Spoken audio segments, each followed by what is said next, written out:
حیرت کی بات ہے، کربلا کو رسم بنا دیا گیا. اس کے بعد بات کو سمیٹتے ہوئے ایک بھائی اور بہن کا کردار کربلا بتا رہے.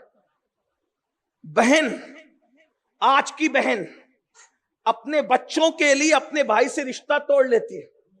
آج کا بھائی اگر بہن چھٹیوں میں آ رہی ہے تو بیوی سے کہتا ہے ارے بہت سارے بچے لے کر آ رہی، کون کھلائے گا کون پلائے گا. داڑیاں رکھ لی، ٹوپیاں پہن لی، دل کے اندر کیا بس رہا ہے؟ نفرتوں کا سور، نفرتوں کے کتے، نفرتوں کے خنزیر. خنزیر کی گندگی اتنی نہیں ہے جتنا حسد اور بغض کی گندگیاں ہیں. لوگ خنزیر کے نام سے نفرت کرتے ہیں، حسد کے نام سے نفرت کیوں نہیں کرتے؟ لوگ کتے کے نام سے نفرت کرتے ہیں، بغض کے نام سے نفرت کیوں نہیں کرتے؟ بہنوں کا تعلق کیا رہ گیا بھائیوں سے، اور بھائیوں کا تعلق کیا رہ گیا بہنوں سے؟ کربلا بتا رہا ہے، کربلا بتا رہا ہے. ایک بہن اپنے بھائی کو جب کوئی مشورہ دیتی ہے، امام حسین کربلا میں کسی سے مشورہ نہیں لیتے سوائے دو کے. نمبر ایک، سیدہ زینب. اگر آپ سیدہ زینب کو نہیں جانتے، خاص طور پہ بہنوں سے کہتا ہوں تو سن لیں. امام حسن کے کان میں بھی رسول اللہ نے اذان پڑھی، امام حسین کے کان میں بھی رسول اللہ نے اذان پڑھی. امام حسن اور امام حسین کو بھی رسول اللہ نے گھٹی دی. سیدہ زینب کے کان میں بھی حضور نے اذان پڑھی. سیدہ زینب کو گھٹی بھی حضور نے دی. اور جب نام رکھنے کی بات آئی تو حضور کو جو سب سے پسندیدہ نام تھا زینب. زینب یہ جو ہے وہ زینب ہے.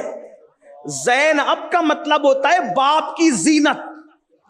جو باپ کی آبرو کو چار چاند لگا دے اس کو زینب کہتے ہیں. کون زینب؟ رسول اللہ گھٹی دیتے ہیں، 7 سال کی عمر میں قرآن کی حافظہ ہو جاتی ہے. کوفہ میں سب سے پہلے جس نے عورتوں میں تفسیر قرآن بیان کی اس کو زینب بنت علی کہتے ہیں. یہ ہے سیدہ زینب. اور بھائی کو جو مشورہ دیتی ہے، بھائی کبھی مشورہ نہیں کاٹتے بہن کا، تو پہلا مشورہ بہن سے اور دوسرا مشورہ سوتیلے بھائی عباس ابن علی سے، جسے ہم سنی غازی عباس علمدار کہتے ہیں.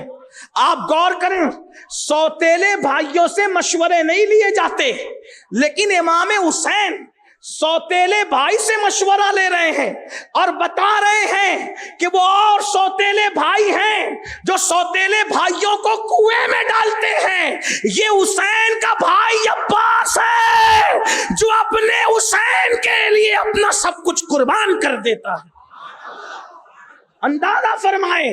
اور پھر بہن اپنے بھائی کے پاس آ کے کہتی ہے حسین سب کچھ لٹ گیا، میرے 2 بچے بچے ہیں، میرے بچوں کو جانے دیجیے. مولا حسین کہتے ہیں بہن اور کیا امتحان لوگی، یہ میں ننھے بچے اونو محمد جائیں گے؟ تو سیدہ کیا کہتی پتہ ہے؟ حسین امی کے سامنے مجھے رسوا مت ہونے دو. اگر قیامت میں سیدہ نے پوچھا میرا لال جا رہا تھا تیرے لال کیوں بچے تھے، تو میں کیا جواب دوں گی؟ ماں کو سرخرو، ماں کی بارگاہ میں مجھے سرخرو کر دو. کیوں؟ جب ماں کا سامنا ہوگا تو میں ماں سے کہوں گی ماں تیرے لال پر میں نے اپنے لالوں کو قربان کر کے اپنی گود اجاڑ دی. اور اس کے بعد ایک بہن اپنے بھائی کے لیے گود اجاڑ رہی ہے، وہ شہادت بھی نہیں پڑھتا، لیکن جب دونوں ننھے شہزادوں کی لاشیں آتی ہے تو جب زینب نے بیٹوں کو بھیجا تھا، جملے پہ توجہ کرنا، پیغام کربلا، سیدہ زینب نے جب بیٹوں کو بھیجا تھا تو وہ زینب بنت علی تھی، وہ زینب بنت فاطمہ تھی. لیکن جب دونوں شہزادوں کی لاش آئی تو دونوں کو لپٹ کر کے رو رہی تھی اور ہچکیاں بن گئی تھی. جب لاشوں کو دیکھا تو زینب صرف ماں تھی، ماں، اور ایک ماں اپنے بچوں کو لپٹ کے رو رہی تھی اور دنیا کی بہنوں کو پیغام دے رہی تھی کہ بہن اور بھائی کے رشتے کی اہمیت کیا ہوتی ہے. اندازہ فرمائیں ہم نے کربلا سے سیکھا کیا ہے.